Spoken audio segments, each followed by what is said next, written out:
ఒక దొంగని ఇంకో దొంగ సపోర్ట్ చేయడం అంటే చాలా విడ్డూరంగా ఉంది. నీకు ఎన్నో చేసినోడివి, నీకు ఇది చిన్నగానే అనిపిస్తది. ఏదైనా సరే వెంకటేశ్వర జోలికి వెళ్తే మీ నాన్నగారు ఏమయ్యాడు, నువ్వు వాళ్ళని దొంగతనం చేసిన వాళ్ళు సపోర్ట్ చేస్తున్నావు. ఆఖరికి నువ్వేమవుతావు కూడా తెలియదు. ఒక్క ఛాన్స్ అన్నారు, ఒక్క ఛాన్స్ ఇచ్చారు, నీకు అయిపోయింది. ఇంకా నీకు ఇంకో ఛాన్స్ లేదు. అసలు నీకు దేవుడి వాల్యూ నీకేమన్నా తెలుసా?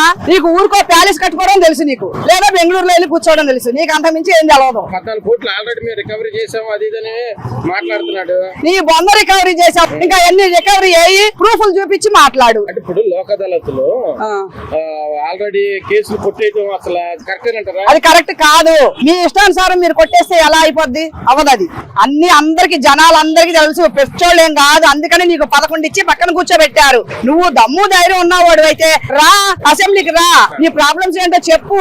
నువ్వు ఒక్కసారి వచ్చి ఏదో నామకే వస్తే అని రావడం కాదు. నువ్వు వచ్చి ఇక్కడ మాట్లాడు అసెంబ్లీలో. మళ్ళీ ముఖ్యమంత్రి అవుతాను అది ఇదని మాట్లాడుతున్నాడు.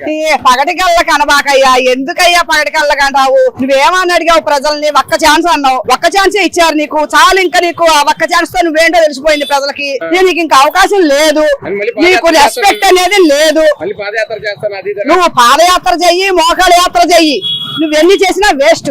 జనాల్లో నువ్వేంటో తెలిసిపోయింది. నువ్వు జనాలకి చెయ్యాల్సింది పోయి నువ్వు రివెంజ్ తెచ్చుకునే అయ్యావు గానీ పెద్దోళ్ళకి రెస్పెక్ట్ ఇవ్వు.